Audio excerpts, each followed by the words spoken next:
नमस्कार दोस्तों, आप सभी का एग्ज़ाम T20 चैनल में स्वागत है। जो भी बच्चे रिव्यू ऑफिसर की प्रिपरेशन कर रहे हैं या असिस्टेंट रिव्यू ऑफिसर की और जो पीसीएस की भी तैयारी कर रहे हैं, उन सभी के लिए ये वीडियो सीरीज चल रही है। आप सभी लोग इसकी हेल्प से तैयारी कर सकते हैं। लास्ट जो क्लासेस चल रही थी इंडियन ज्योग्राफी में एनसीईआरटी हम लोग कवर कर रहे हैं इंडियन ज्योग्राफी, और हमने क्लासिफिकेशन पढ़ लिया था जो फिजियोग्राफिक डिवीज़न था इंडिया का। 6 पार्ट में हमने पढ़ रखा है। आगे स्टार्ट कर रहे हैं। आज हम लोग ड्रेनेज सिस्टम पढ़ने जा रहे हैं जो अपवाह तंत्र है इंडिया का। ओके, तो चलिए स्टार्ट करते हैं। सबसे पहले अगर अपवाह की बात करें ड्रेनेज सिस्टम में, तो हम लोग इंट्रोडक्शन पहले कंप्लीट करेंगे। उसके बाद हम लोग क्या करेंगे कि आगे की जो भी मैप पे रिवर्स फ्लो होती हैं, नदियाँ बहती हैं, उनके बारे में हम लोग मैप में भी देख लेंगे। पर पहले इंट्रोडक्शन हम लोग बुक से पढ़ेंगे, क्योंकि एनसीईआरटी से काफ़ी क्वेश्चंस बनते हैं आपके एग्ज़ाम में, तो एनसीईआरटी क्लियरली पढ़ना बहुत ज़रूरी है। अगर अपवाह की बात करें तो अपवाह शब्द एक क्षेत्र के नदी तंत्र की व्याख्या करता है। अपवाह एक क्षेत्र के नदी तंत्र की व्याख्या करता है। भारत के भौतिक मानचित्र को देखते हैं अगर, तो हम लोग देखेंगे विभिन्न दिशाओं में छोटी छोटी धाराएं एक साथ मिल जाती हैं तथा एक मुख्य नदी का निर्माण करती हैं। अंततः इनका निकास किसी बड़े जलाशय जैसे झील, समुद्र या महासागर में होता है।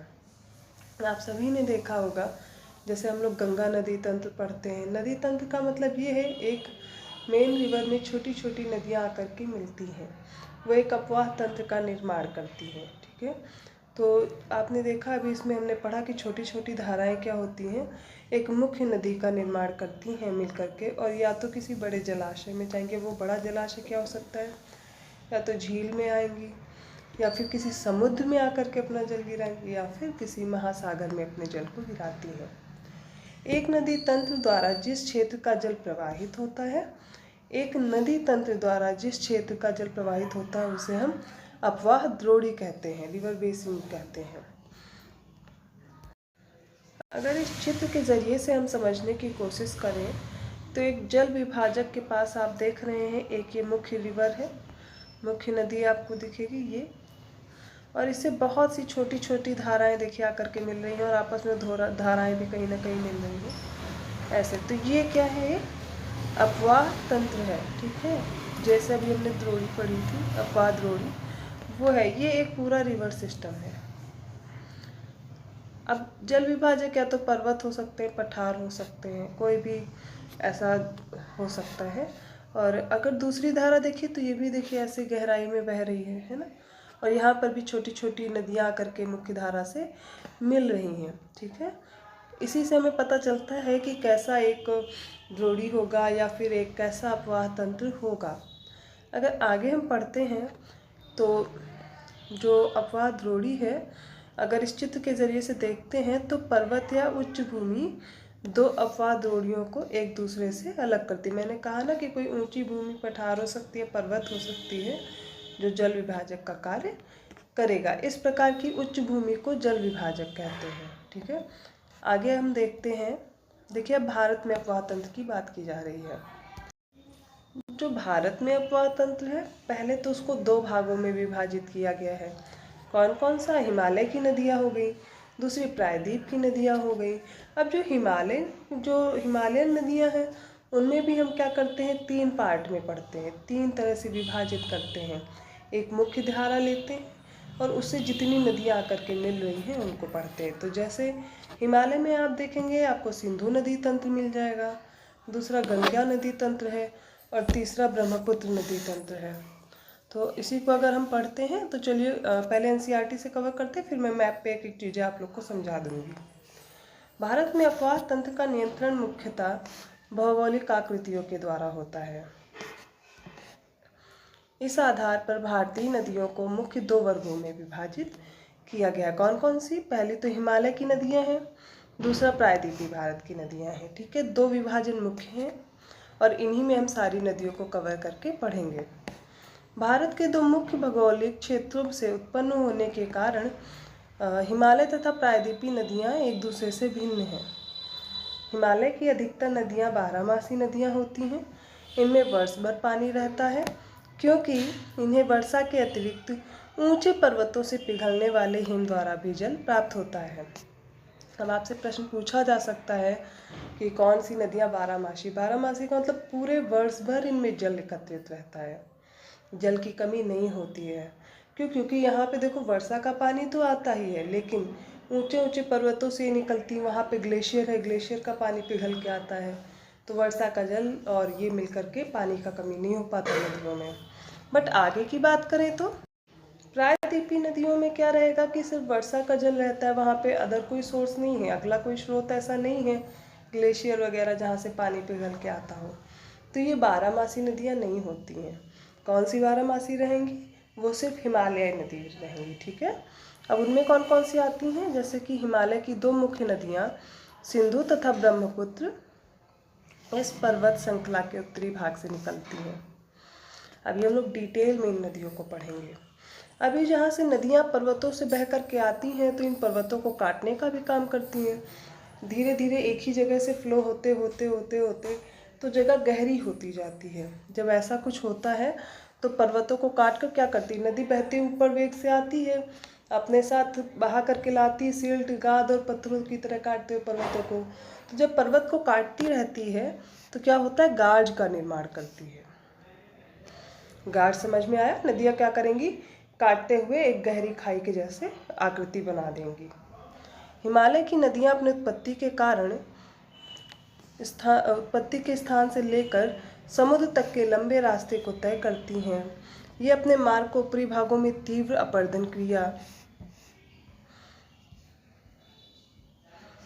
करती हैं तथा साथ भारी मात्रा में सिल्ट एवं बालू का संवहन करती हैं। अब देखिए, यहाँ से समझते हैं, इस चित्र से हम लोग समझने की कोशिश करते हैं। मान लीजिए ये नदी का स्रोत है, यहाँ से नदी बहते हुए आ रही है, तो जब काफ़ी ऊंचाई से नदी बहेगी तो उसमें वेग बहुत ज़्यादा होगा। वेग ज़्यादा होगा तो अपने साथ जो अपरदन की क्रिया है, पर्वतों को काटने की क्रिया है, वो बहुत तेज होती है ऊपरी भाग से। फिर मध्य भाग में उसका वेग ना बहुत ज़्यादा होगा ना बहुत कम होगा, किंतु जब नीचे भाग में आएगी तो यहाँ पे क्या होगा, वेग बहुत कम हो जाएगा, और जो भी मिट्टी बहा के लाई होगी, सोचो यहाँ पे आकर के सब इकट्ठा हो जाएगा, और यहीं पे क्या बनेगा, डेल्टा बनता है। डेल्टा दिख रहा है आप सभी को, डेल्टा। अब देखिए, जब वेग कम होगा तो नदियाँ क्या करेंगी, बहुत ज़्यादा विसर्पित होकर के ऐसे ऐसे चलेंगी ना, तो इसको विसर्प बोलते हैं। अब मान लो ये नदी ऐसे फ्लो हो रही है और बीच में ऐसे ये बनाते बनाते बनाते बनाते एक टाइम ऐसा आएगा कि ये सीधे जुड़ जाएगी और ये वाला भाग अलग हो जाएगा। ऐसे एक ये भाग अलग हो जाएगा और नदी ऐसे ऐसे फ्लो होती रहेगी। तो इससे क्या होगी, गोखुर झील बनेगी।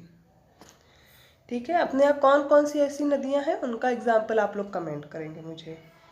किस नदी तंत्र में ऐसी ऐसी नदियाँ, ऐसी ऐसी झील मिल रही हैं, किस नदी के द्वारा बनी हुई हैं, वो आप लोग मुझे कमेंट करके बताएंगे। आगे पढ़ते हैं।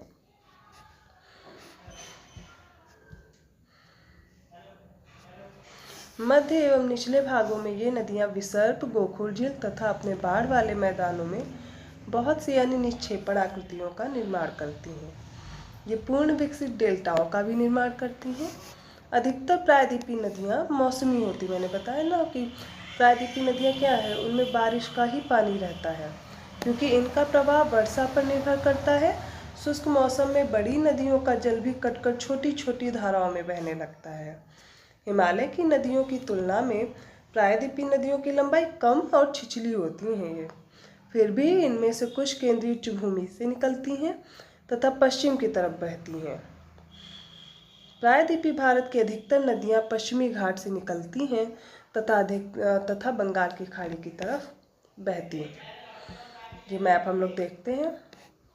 इस मैप से अगर हम देखने की कोशिश करते हैं तो सबसे पहले ये हिमालय नदी तंत्र है।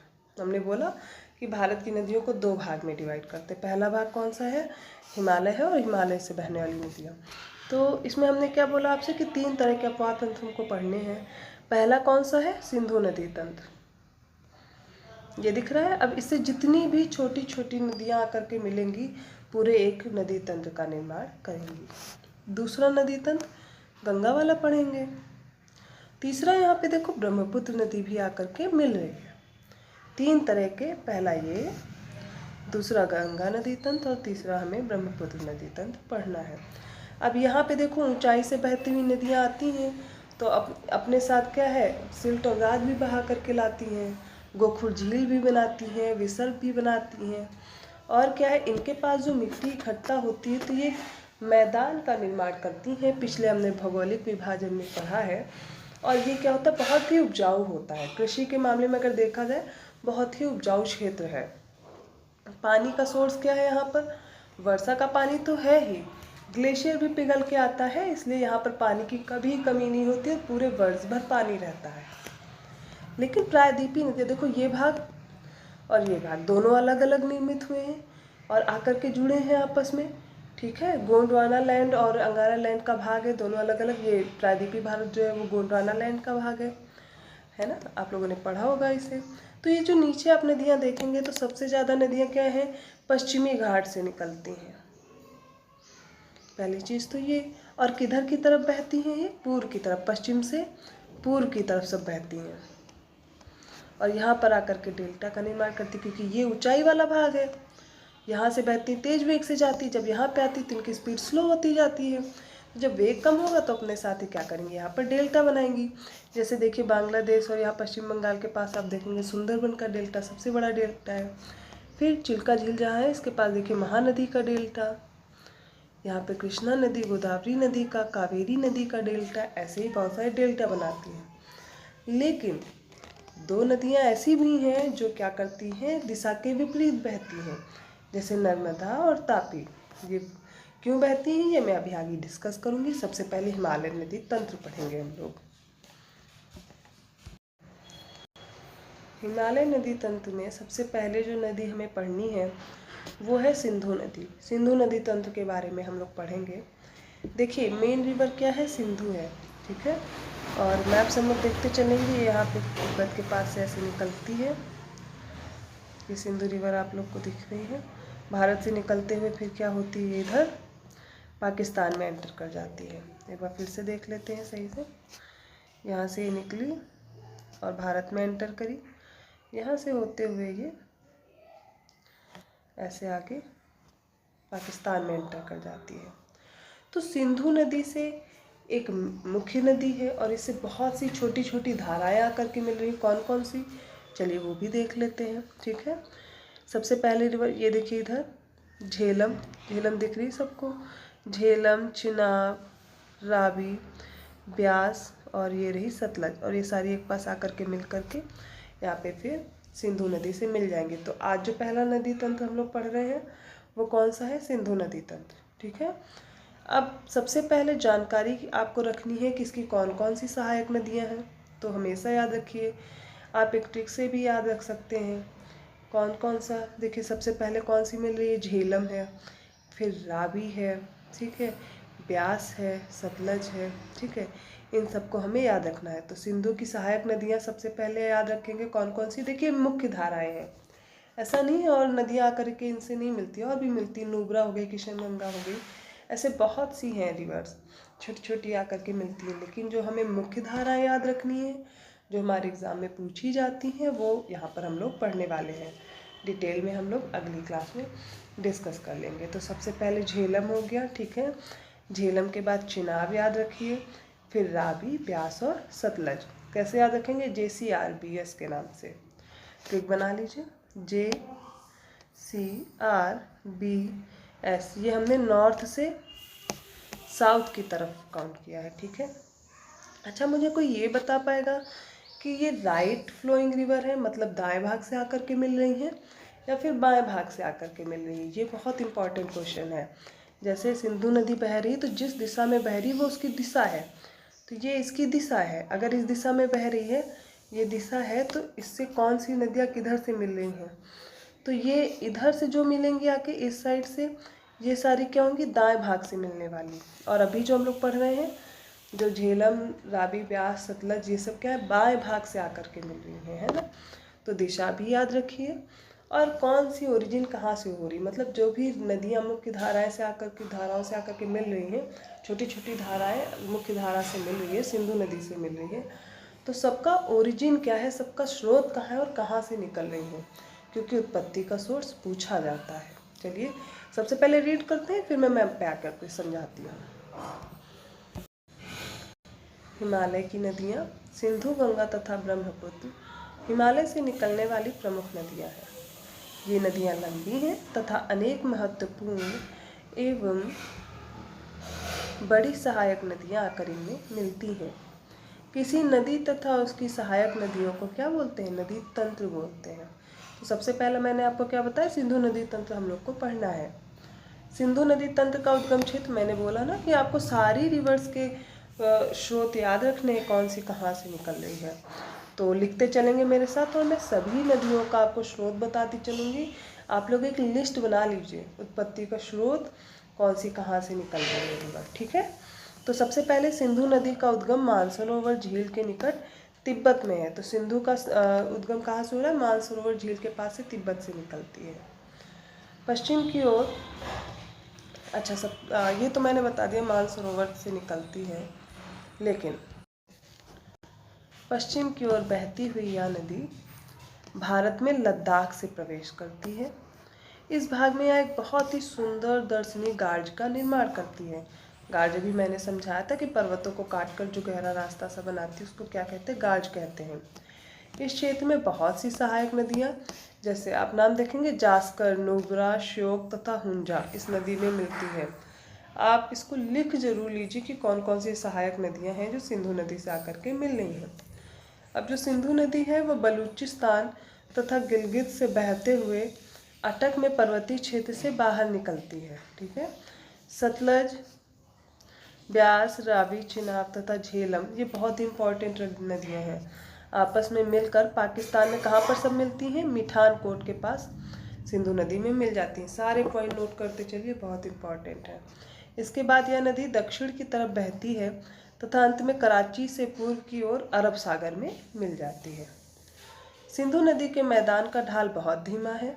सिंधु द्रोणी का 1/3 से अधिक भाग भारत के जम्मू कश्मीर, लद्दाख, हिमाचल प्रदेश तथा पंजाब में तथा शेष भाग कहाँ चला गया, पाकिस्तान में। इसकी लंबाई देख लीजिए, सिंधु नदी जो है वो 2900 किलोमीटर लंबी क्या है, विश्व की लंबी नदियों में से एक है। लंबाई आप याद रखिए सिंधु नदी की कितनी है, 2900 किलोमीटर लंबाई है इसकी। सिंधु नदी में हमने पढ़ लिया है, पर जो ये इनकी नदियाँ हैं आप देखिए, ये इन सभी का ओरिजिन आप जरूर याद करिए, ठीक है। एनसीईआरटी में नहीं दिया हुआ है, आगे हम पढ़ेंगे, क्योंकि ये सिर्फ अभी जो हम पढ़ रहे हैं 9th क्लास की एनसीईआरटी इंडियन ज्योग्राफी, जब हम लोग आगे पढ़ेंगे तो उसमें ओरिजिन लिखे होंगे, पर मैं अभी आपको बता दे रही हूँ, आप सभी लोग नोट डाउन कर लीजिए। पहली रिवर अगर झेलम की बात करें, सबसे पहले म्याल सरोवर के पास से सिंधु नदी निकल रही है, ठीक है। लद्दाख में एंटर करेगी और फिर पाकिस्तान में जाएगी और ऐसे अरब सागर में अपना जल गिराती है। तो दूसरी अगर हमें रिवर पढ़नी, वो कौन सी है, वो है झेलम। ये देखिए, सबको दिख गया झेलम। हमने आपसे अभी बोला था कि गोखुर झील के बारे में बताइए, चलिए मैं यहाँ पे आपको बता देती हूँ। ये जो वूलर झील है ये भी गोखुर झील ही है। किससे बनी है, झेलम की वजह से बनी है। यहाँ पे 2 इम्पॉर्टेंट रिवर हैं, याद रखिएगा, एक डल झील है और दूसरी कौन सी है, वूलर झील है। वूलर झील जो है वो भारत की सबसे बड़ी ताजे पानी की झील है, याद रखिएगा। वूलर झील भारत की सबसे बड़ी ताजे पानी की झील है। और झेलम कहाँ से निकलती है, ये जो जगह है इसका ओरिजिन सोर्स है वो है वेरीनाग, वेरीनाग के पास से निकलती है। आप सभी लोग नोट डाउन जरूर कीजिएगा। दूसरी रिवर हम लोग देखते हैं, ये देखिए चिनाब आकर के झेलम से मिली। चिनाब जो है वो बारालाचाला पास के पास हिमाचल प्रदेश में पड़ता है, बारालाचाला। अभी हम लोग दर्रे पढ़ेंगे, ठीक है। एक तरह का रास्ता है पर्वतों के बीच, तो वहाँ पर जो एक दर्रा है बारालाचाला नाम से, वो हिमाचल प्रदेश में है। देखिए दर्रे भी पूछे जाते हैं, उनकी लोकेशन भी पूछी जाती है, तो आप लोग सब कुछ नोट करते चलिए। तो बारालाचाला पास कहाँ पे है, हिमाचल प्रदेश में। और वहाँ पर चंद्रा और भागा नाम से 2 नदियाँ आकर के मिलती हैं। तो चंद्रा और भागा मिलकर के किसका निर्माण करती हैं, चिनाब का निर्माण करती हैं। तो चिनाब के बारे में याद रखिएगा, चंद्रा और भागा 2 नदियाँ आकर के मिल करके फिर एक चिनाब नदी का निर्माण करती हैं, जो कि बारालाचाला पास के पास से निकलती है। कहाँ पे? हिमाचल प्रदेश में। इसको इसीलिए चंद्रा रिवर भी, चंद्रभागा रिवर के नाम से भी जानते हैं। क्यों? क्योंकि चंद्रा और भागा 2 हैं नदियाँ, आपस में आकर के छोटी धाराएं मिलती हैं और एक बड़ी धारा चिनाब का निर्माण करती हैं या चंद्रभागा का निर्माण करती हैं। याद रहेगा इसका ओरिजिन। अब तीसरी रिवर कौन सी है? वो है रावी। रावी के बारे में जान लेते हैं। अब यहाँ पर एक और पास है रावी नदी के पास, ये देखिए रावी, रोहतांग पास। जैसे बारालाचाला पास हमने पढ़ा, ऐसे ही रोहतांग पास के पश्चिम से निकलती है ये, और क्या होती है, चंबा वैली में निकलती, चंबा वैली के पास से निकलती हुई उसी में फ्लो करती हुई आकर के आगे नदियों से मिल जाती है। देखिए झेलम और चिनाब आकर के पहले मिली हैं, सबसे पहले यही रिवर आगे बढ़ जाती है और यहाँ पर आकर के अब कौन सी मिली है? ब्यास, रावी नदी। ठीक है, 3 नदियों को हमने पढ़ लिया है। अगली है ब्यास नदी। ब्यास ये रही। जो ब्यास नदी है, इसके बारे में फैक्ट ये याद रखना है कि ये सिर्फ भारत में ही फ्लो होती है, ये पाकिस्तान नहीं जाती। ठीक है, ये भारत की नदी है और ये कहाँ से निकलती है? ब्यास कुंड से निकलती है, जो कि कहाँ है? रोहतांग पास के पास से निकलती है, रोहतांग पास से, और ब्यास कुंड से निकलती है। ठीक है, ये कुल्लू वैली में फ्लो होती जाती है, कुल्लू वैली के थ्रू फ्लो होती हुई सतलज से आकर के मिल जाती है। और कहाँ पर मिलती है? ये पॉइंट याद रखने वाला है। पंजाब में ब्यास नदी मिलती है सतलज से। यहाँ पे देखिए सतलज से आकर मिलती है, यहाँ पे सतलज ये है, तो यहाँ पर सतलज से आकर के ब्यास मिल जाती है। इस जगह को बोलते हैं हरिके। फेमस जगह है, याद रखने वाली जगह है। हरिके में सतलज से ब्यास आकर के पंजाब में मिल जाती है। अगली रिवर पढ़ते हैं। अगली सबसे बड़ी सबसे बड़ी इसमें हमें पढ़नी है रिवर, जो इनके आकर के मिल रही हैं रिवर सिंधु नदी से, उनमें तो जो सतलज है वो मानसरोवर के पास से वो भी निकलती है। 3 नदियाँ मानसरोवर के पास से निकलती हैं। कौन कौन सी? सिंधु, सतलज और ब्रह्मपुत्र। तो जो सतलज रिवर है, ये देखिए, भारत में ये सीपकिला दर्रे से होते हुए एंटर करती है। क्वेश्चन पूछा जाता है कि कहाँ से भारत में प्रवेश करती है, तो ये जो पॉइंट है यहाँ पर क्या है? सीपकिला पास है। सीपकिला पास से होते हुए ये ब्यास से मिलेगी पंजाब में। कहाँ पे? हरिके पाटन नामक जगह पे, अमृतसर में पड़ता है। और इसी से आगे फ्लो होते हुए मिठानकोट में सारी नदियाँ आपस में मिल जाएंगी सिंधु से, और यहाँ से फ्लो होते हुए अरब सागर में अपना जल गिराती हैं। आई होप आप सभी लोग को बहुत अच्छे से समझ में आया होगा। अगर आपको ज़रा सा भी कन्फ्यूज़न है तो आप रिपीट करके वीडियो को फिर से देखिए, पर इनके सभी के उत्पत्ति के स्रोत जरूर याद रखिए। स्रोत याद रखिए और कौन सी रिवर कहाँ पर मिल रही है, कहाँ से निकल रही है। आज हमने सिर्फ एक ही नदी तंत्र पढ़ा है, वो है सिंधु नदी तंत्र। अभी हमें 2 और नदी तंत्र हिमालय नदी में पढ़ने हैं। कौन सा पढ़ना है? गंगा नदी तंत्र और दूसरा ब्रह्मपुत्र नदी तंत्र। ठीक है, अगली वाली क्लास में हम ये भी अपवाह तंत्र कंप्लीट कर लेंगे, पर आप लोग बहुत ध्यान से पढ़िए क्योंकि ये क्वेश्चंस आपके पेपर में ज़रूर आते हैं। ये एक मेन पार्ट है इंडियन ज्योग्राफी का। तो आई होप आप सभी को ये वीडियो पसंद आया होगा। अगर जानकारी आपको महत्वपूर्ण लगी तो आप कमेंट करके हमें ज़रूर बताएं। साथ में पढ़ते रहें और नोट्स ज़रूर बनाएं, क्योंकि आपके खुद के नोट्स ही एग्ज़ाम में हेल्प करेंगे। शॉर्ट नोट्स बनाते चलिए।